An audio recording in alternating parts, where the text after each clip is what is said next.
the traffic that should be going there. You're selling blue t-shirts. Somebody's looking for blue t-shirts, but they're not converting because your website's not any good. I mean, there's a problem there.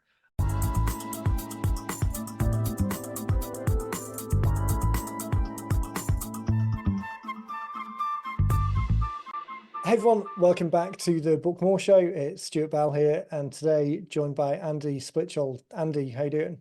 Good, good. Thanks for having me on. No problem at all. I spend so much time talking to people on the phone, but it's usually just first names. So I've had a couple of shows recently where I've tripped over surnames. So if I mispronounced yours, apologies there. Apologies for tripping over. I just blame it on the accent though and keep going. Yeah, well, there you go. Yeah, it's close. It's Splichal, but Oh, yeah, I've heard a lot worse. So yeah, no problem. I used to work with, I was telling someone yesterday, I used to work for an American company when I was still based in the UK. And I'd say, oh, hey, Andy, it's Stuart here. Is Bob there? I was supposed to give him a call. And they'd say, oh, hey, Joe. Yeah, 2 minutes. I'll just get him for you. And the amount of time that people mistook Stuart for Joe, I don't know how we got to that, but it must be. But I just blame everything on the accent nowadays and just blast through. This can be an interesting conversation because oftentimes the people I'm talking to are people I know pretty well. So I'm kind of joining the conversation, knowing what they do and kind of leading it in that direction. But with you, it's pretty interesting because we haven't met before. So this is going to be a discovery for me. So why don't you start off and share with everyone what it is that you do and the organization over there? Sure. Yeah. No, I have a search engine marketing agency where I work exclusively with e-commerce companies. I have e-commerce clients. I run their paid ads, so their Google ads, if they're running their own websites of Shopify, a BigCommerce, a WooCommerce, or if they are looking to get on Amazon, I help them list their products on Amazon, optimize their listings, and then run ads so they get traffic on Amazon as well. Ah, fantastic. So is that mainly brick and mortar businesses that are looking for an online presence as well, or is it often purely e-commerce plays? Yeah, a little bit of both. I mean, there's some brick and mortars that are selling their store, but they want to expand online, all the way to I have clients who are just drop shippers and don't even have Right. inventory or physical location. They're just selling purely on Amazon. And so as long as they're selling online, those are my clients. Yeah, and then you can do something with them. That it's such an interesting space because as the discipline has grown over year, as the individual marketplaces have moved, as you get big players coming up, Shopify now was something that was around, but much smaller when you go back, I guess, 5, 6 years. Do most of the clients come to you because they're doing something already, but it's not working as effectively as it could, or are a lot of people looking at moving in this direction for the first time? Yeah, most of the people come to me through referrals. I've worked with somebody in the past. I have a vendor, they are looking for either for a change. They have a marketing agency and might be not doing what they want them to do, might not be getting the results they are getting. So they're actively looking for something. Some come through me through the books I've written. So it kind of depends. Yeah, it's so interesting, isn't it? That idea of kind of niche specializations, probably both old enough to remember kind of internet marketing in the early days, and you'd have single agencies that just did everything because the everything wasn't that much, there wasn't that much to do. But when you think about an SEO organization or a print marketing or PR type company, if they're trying to move into the e-commerce space and also be specialists in that area, it's very difficult for one organization to be as skilled as they need to be in each of those particular channels and disciplines. I think much more it's the case that people are looking for experts in the domain for the very specific task. Yeah, and I mean, it really just kind of depends on your resources internally. So the clients that I work with typically are companies under $5 million in annual revenue because more, if they're going over that, then they have the resources to hire somebody who's an Right. expert in-house. But if they're not making 5 million, I mean, you're not going to afford, what's the going rate, maybe 120, 100 to $150,000 a year to have somebody just handle your digital marketing. So you really, as a smaller company, best way to do it is to outsource to make sure you're getting an expert. Yeah. Do a lot of the organizations that you work with kind of migrate in that direction? They'll kind of start off with you and then move to some in-house resources, or do they typically tend to, by nature of what they do, they kind of stay within that cost model of it makes the most sense to outsource this particular task, and then they can insource other things that might be more in their Yeah. wheelhouse. I mean, I've had clients do both. I've had some where we do such a great job that they're able to Right. scale and then they replace us, which, honestly is a bit frustrating, although rewarding.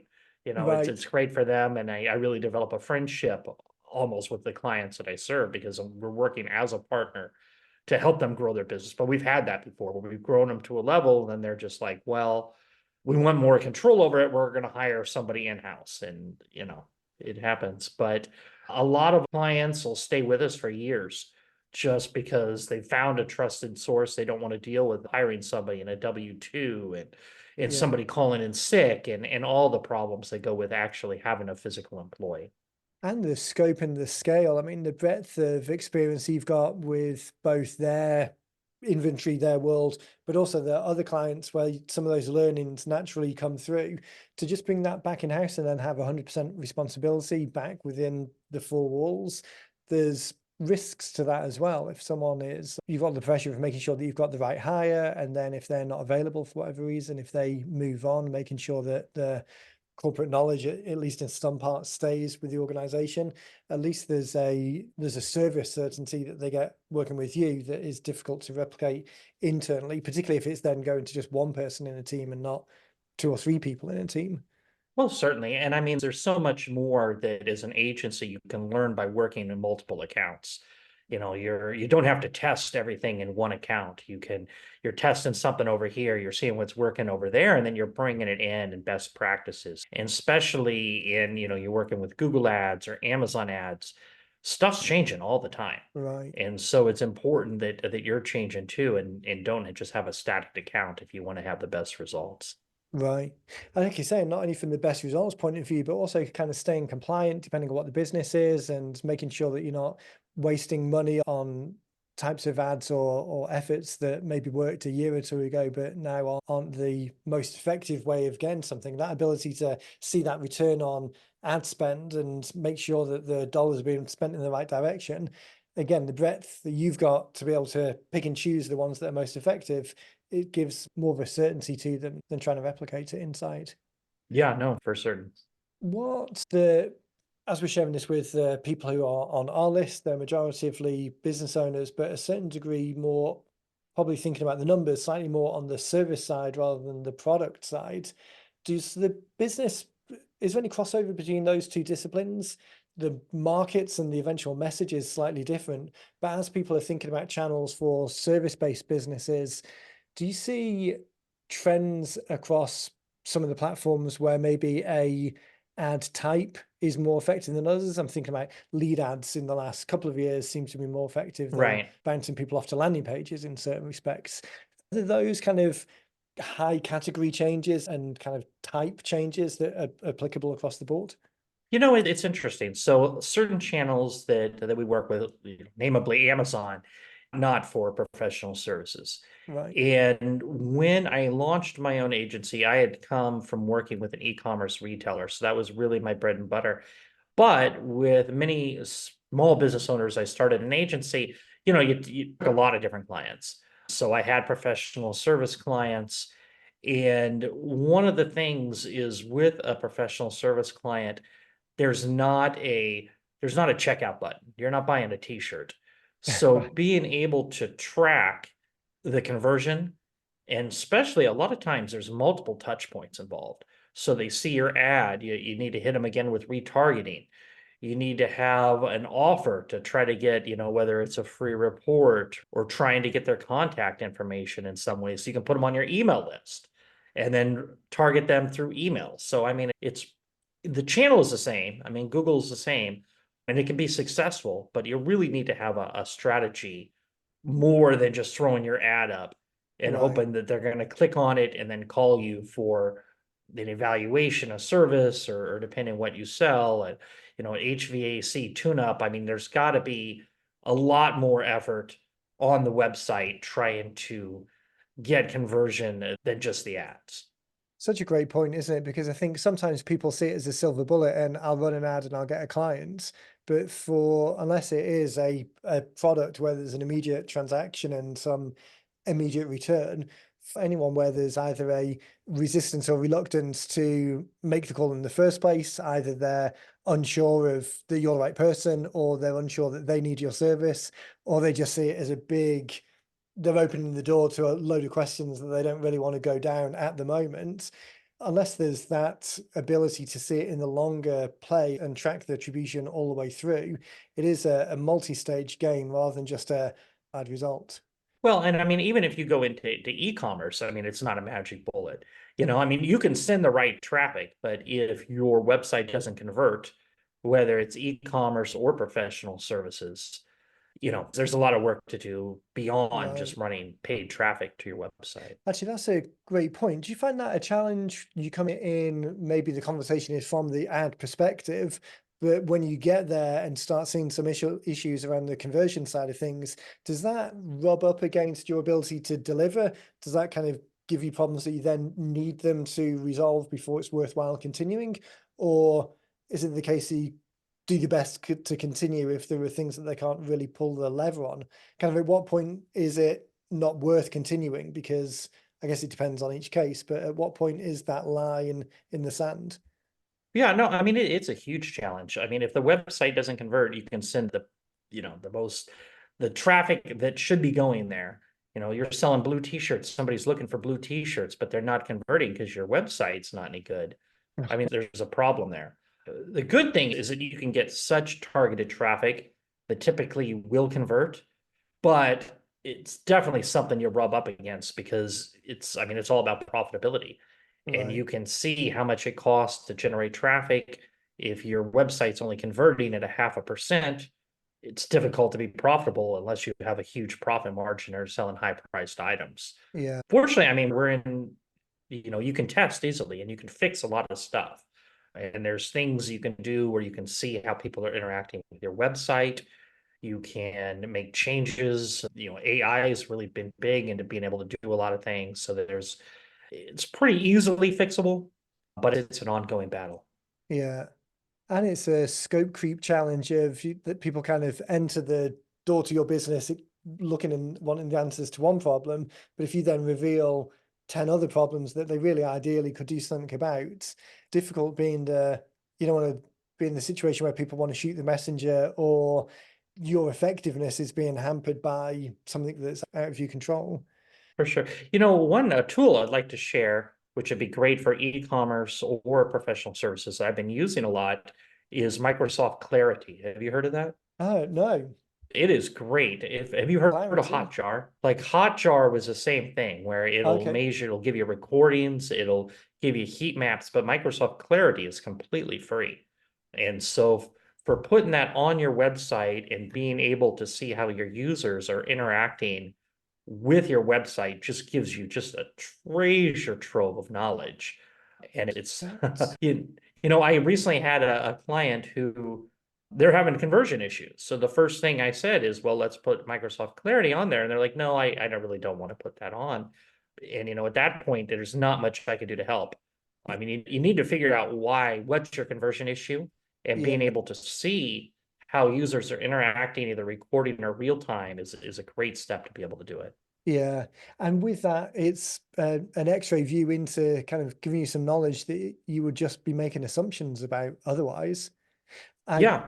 Yeah. I mean, recognize it, you'd be surprised how often you're assuming stuff that's not going to be right because you're thinking you're the customer and you're not the customer. right? The customer's the customer. And so this is the way to really be able to see it. You've mentioned some AI tools before, speeding up the process to fix some things, and that is one of the benefits I find. It's difficult trying to mark your own homework or edit your own copy because you're so ingrained. You can't put yourself in the position of someone who only has a 101 level of understanding. You're coming to it with 10 years of knowledge, and even at a subconscious level, it's difficult. If a button is slightly hidden or not obvious what it does, you've been going to that button for years, so you just don't see it. Having something like this, it very clearly puts it in front of your face. We've used Crazy Egg in the past, which is Okay. it's a similar kind of tool. But Clarity, the benefit of free tools like this, these kind of Microsoft, Google, Apple, these big player presented tools, is that it just makes the implementation for the most part so much easier because they're going out of the gate trying to appeal to that big, broad market. So it oftentimes makes it much more straightforward for people who don't necessarily have the technical skills to be able to at least do something and get Oh some yeah. insights. No, on Clarity, Microsoft Clarity, I mean, they have integrations for everything where it's really just a plug and play and they send you directions on how to do it. Right. So yeah, very little technical knowledge is needed Yeah. to get it on your website and running. And that's again another one of the benefits. We talk to service businesses all the time, and they're sometimes so from the book creation process, sometimes there's this feeling of, oh, well, I'm not really sure what to say to people or which particular, we do so much, I wouldn't even know where to start.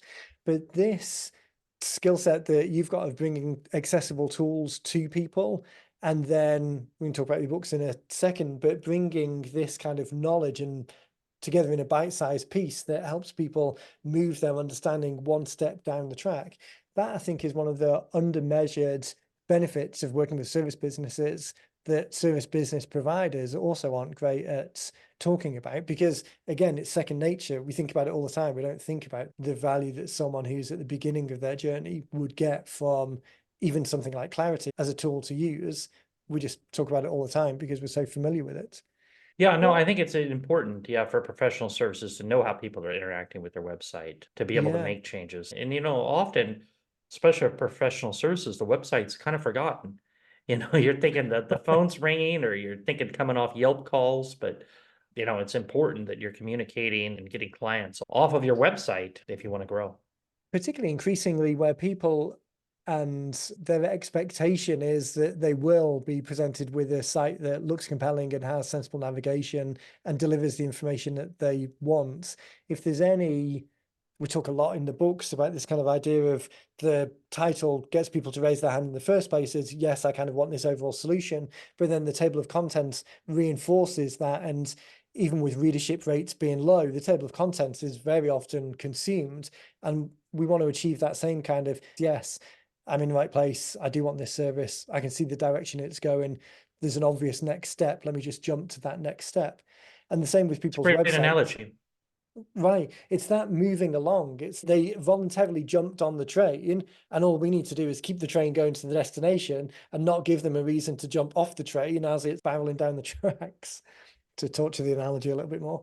But on the websites, I mean, that does reinforce that point that it's often overlooked because people don't see it as a primary traffic source, but then they forget that it's very often in that overall mix of people's due diligence before they knock on your Yeah, door. it's going to be part of the multiple touch points that you're going to need Right. today with customers, not unless they're handed a note from a friend or something of a referral, they're often going to look at multiple people and they're going to look at multiple service providers before they reach out to somebody. Right. That kind of multi-touch point or the multi-investigation point on the e-commerce side, as I'm kind of on the outside edge of e-commerce just because we don't deal with that many people in that space. But the multiple touch points scenario, does that typically work? I can see it again from my own personal experience. You think about link Instagram ads that you'll see, and I've more than once agreed to do the thing the 10th or 11th time that I've seen it. Some of that is just getting round to it, and some of it is kind of getting, I don't want to say beaten down by the frequency, but the tolerance or the acceptance that this is something that I want to do is takes a couple of times to get to it. But the multi-channel or the multi-destination type approach within e-commerce, is that more of a thing these days? So people might see a product or an ad recommended on Amazon, and then they might go to the website, or they might also see it retargeted in one of the other channels, and it's the third or fourth attribution point that actually gets them to convert. Yeah, I mean, there's going to be a little bit different as far as Amazon. I mean, Amazon's going to retarget the products themselves. So if you're selling on Amazon, I mean, you can retarget, but you're probably not going to be using people who've come to your Shopify store and then retargeted them to Amazon. Right. But I mean, you can retarget, if you got everything set up, so you have Facebook pixels on your website, you can retarget to them in Facebook, even though they haven't come to Facebook Right. or Instagram. They've just come to your website, whether it's from Google, but you can do the same thing. They come to you from Facebook. You run Facebook ads. Now you can start, and they've clicked on your website. Now you can start retargeting them in the Google network. So Right. you really can touch them everywhere. And if they clicked on your ad, you're assuming that they're likely that but you could set stuff up. They even have to be on there for a minute or so. So it doesn't have to be everybody, but it's really retargeting is an effective way for e-commerce. I think that you just mentioned there, you can set it up so it makes more sense so that it's not within a second or two and it's a misclick. There's actually some measure of intent there Exactly. coming from the UK. I mean, the cookie consent pop-ups that whenever I go back now and visit family and I'm on my phone or on the computer, I kind of forget how obnoxiously obtrusive they are when they're popping up all over the place because you just don't tend to see them across here anywhere near as much. But that really was a response to bad marketing of people going overboard on retargeting and trying to squeeze every last piece out of it. And again, the bad situation that you'd see from personal experience is you'd go and buy a product, and then for the next weeks, you'd see that same product advertised everywhere because they didn't have anything set up that removed the targeting from people who had actually converted. So do you see that conversation with people more now? They're more aware of it's not just a fire hose one solution to everything. There's a nuance to it that really makes a difference both in the effectiveness and the budget spend. Yeah, I mean there is a nuance to it, and it's kind of funny because people say that they don't, they value their privacy online and stuff, but being able to, you want to see ads, or maybe you don't, but you're interested in things that are interest of you. And Right. so if there were no cookies or anything like that, you're going to see ads anyway.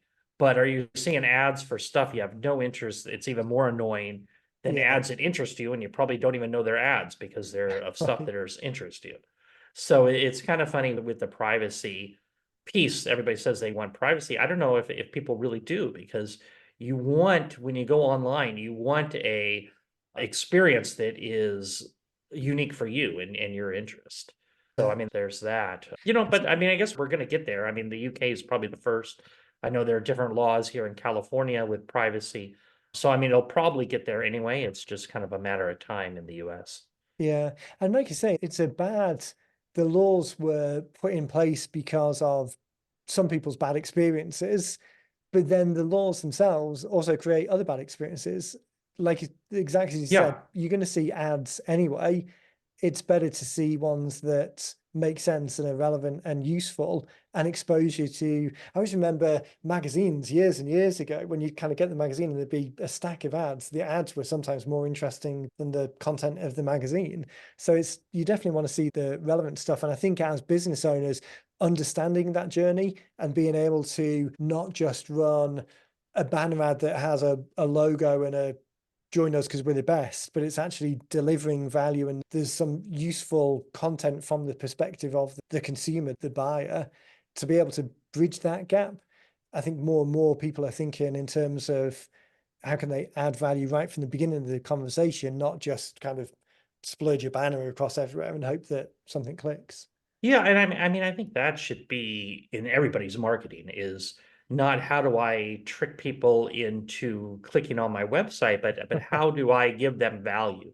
And how do I provide value at my website? And whether you're an e-commerce or if you're a professional service, if you're thinking that way in your ads, you're going to do a whole lot better. Yeah. Do many of the clients look to bridge that gap between kind of online and offline, or not even offline maybe, but from website visitors to email?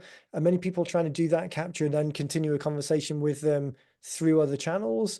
Or is most of the clients that you're working with kind of within that shopping channel, either Amazon or Shopify? Yeah, I mean, email is still king. I mean, there's deliverability problems and stuff, but I mean, nothing still can beat email for your profitability and your ROAS once you get them on your email list. It's just how do you get people on your email list? And there's so many people in e-commerce, or I've seen it in professional services where click here to join my email list, but there's no incentive why or even reason why somebody would ever do it. Right. And so that again goes to the how are you going to provide them value? And Yeah, I think that's where, you can get creative to get people on there, because once you can communicate with them and kind of establish a relationship, then you're looking to them being able to become purchasers from you and right. customers. Right. And that's a great transition into the book. So obviously our business is helping people create books specifically for that lead generation piece to add value at the front ends. You also use books in your marketing. Why don't you share a little bit about how what the books are to begin with, and then how you're using them in this overall world of ads and referrals and all of the other ways that you've got of getting in front of the right people. Sure. Well, I launched my agency in 2014, so it's been 10 years. But I had worked in the private sector since the early 2000s in online marketing. And so, I mean, I knew what I was doing, but when I launched my own agency, how do I communicate that I know what I'm doing?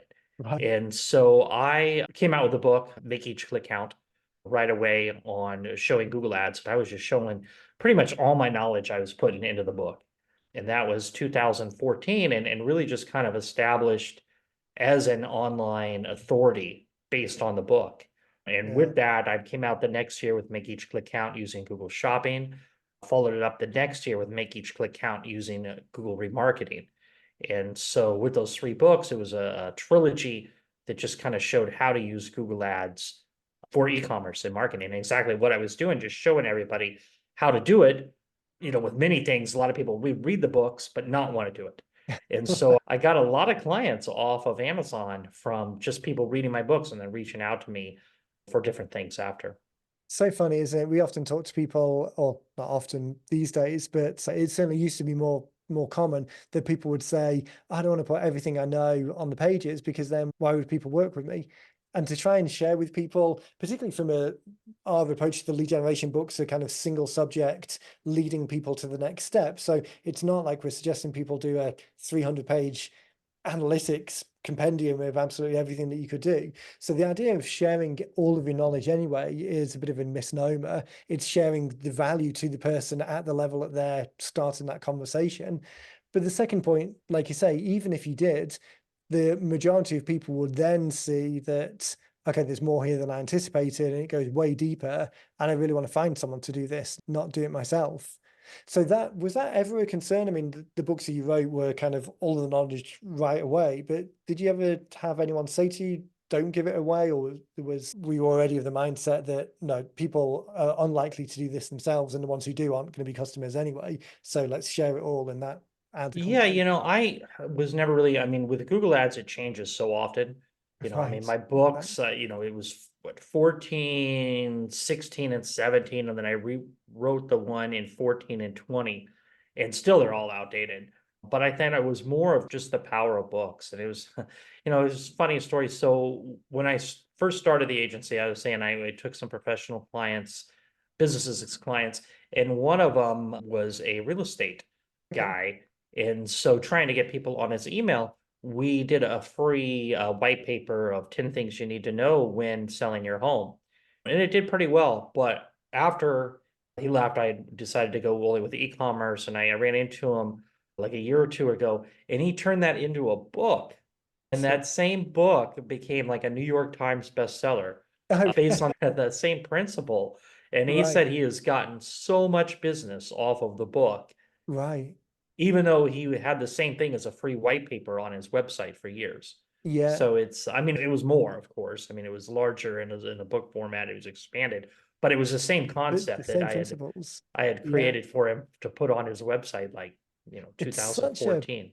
fascinating insight because I often say, I forget whether it was on a podcast recently or just on another call, but saying to people that the same information bound together on Dead Trees as a book, or even if you use the digital version of the book, but it still looks like a book, the fact that it's together in that format has an outside credibility or authority piece compared with the exact same information delivered in another channel.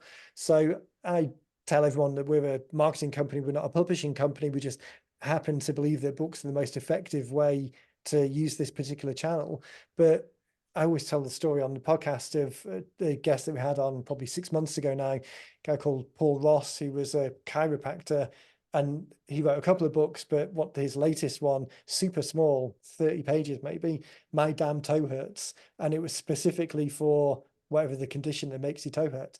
But he'll have people who come in for an appointment, not really realize that he's the guy that wrote the book that they read to get them there in the first place. And then we'll have almost like a starstruck moment partway through the procedure because they realize, oh, you're the person who wrote the book that got me here in the first place.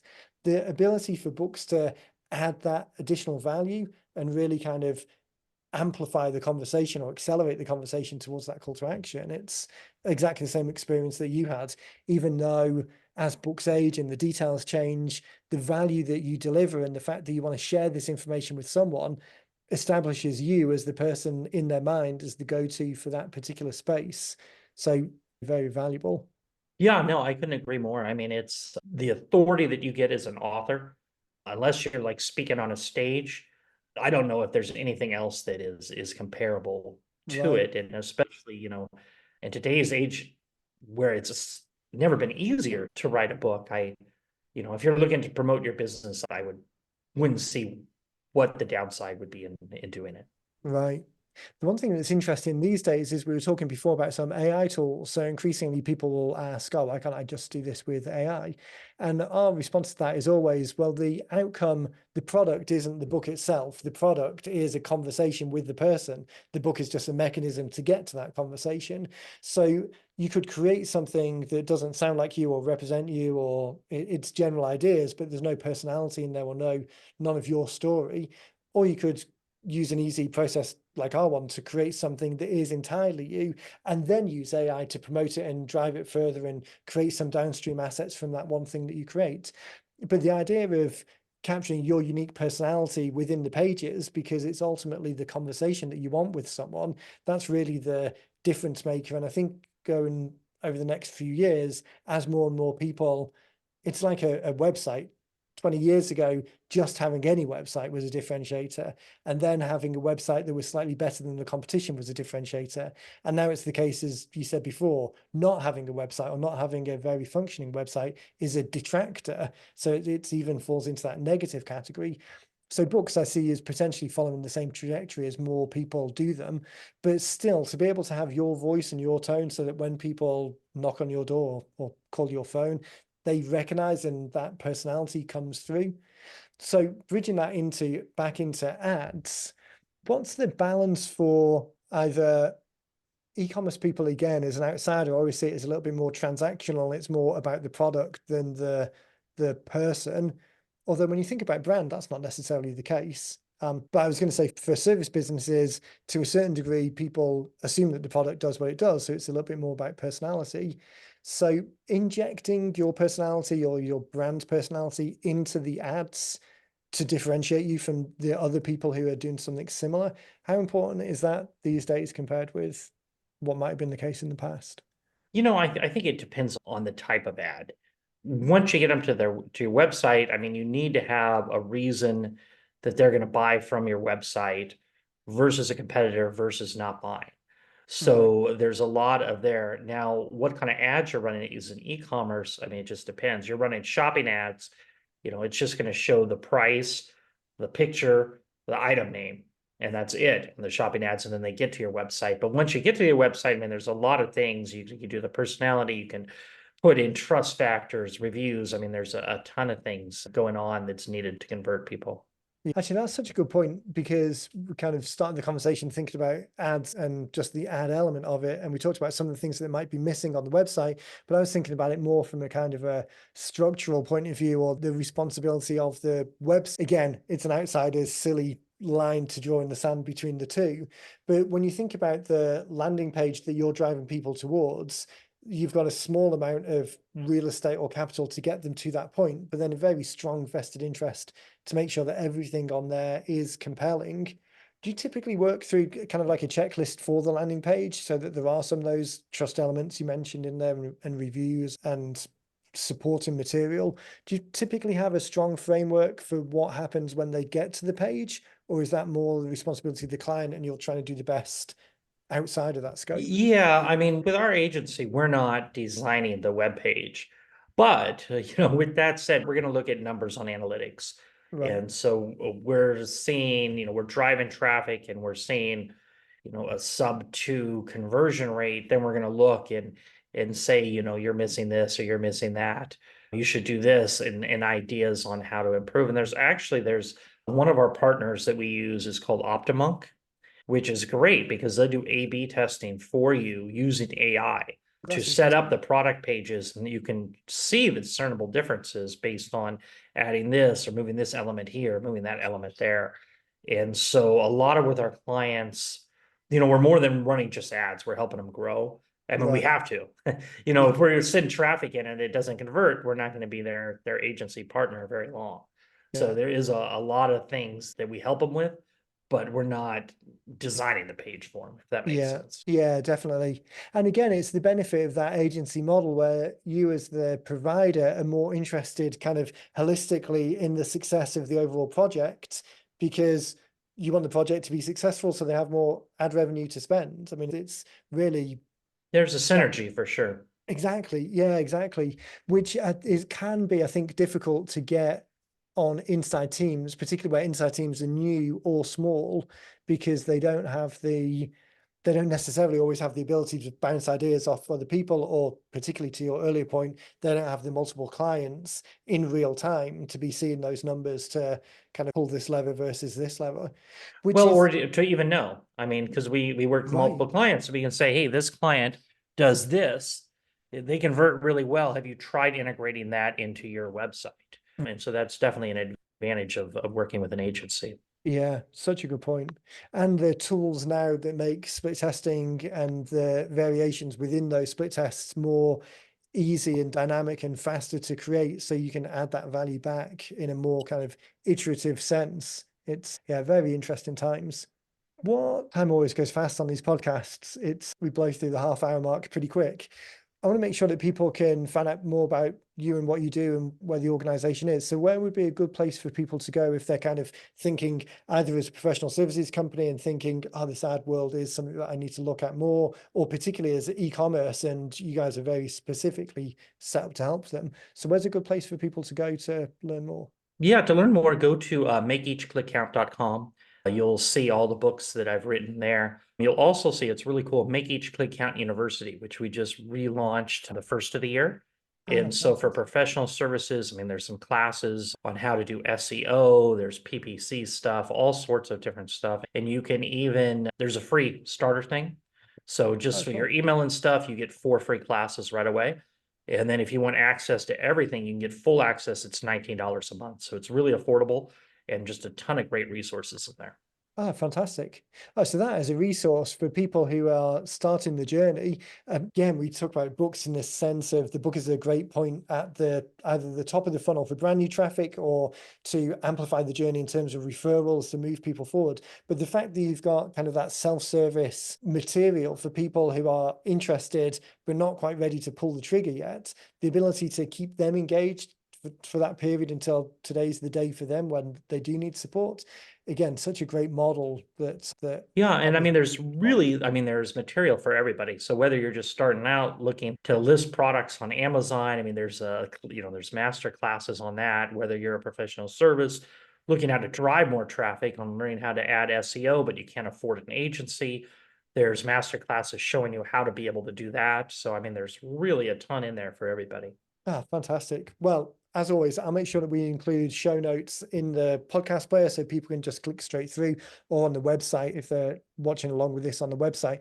We'll put links to the website and the university and to your LinkedIn page as well if people want to connect directly. Andy, like I say, time always goes too fast. It'll be really interesting to circle back in a few months and maybe do the next level of this and talk a little bit more, perhaps about tying in the books specifically to an ad funnel and to the pages and how that might work for people. So if you're up for it, it'd be great to have you back in a couple of months and dive a little bit deeper. Sure, that sounds great. It's been a lot of fun, Stuart.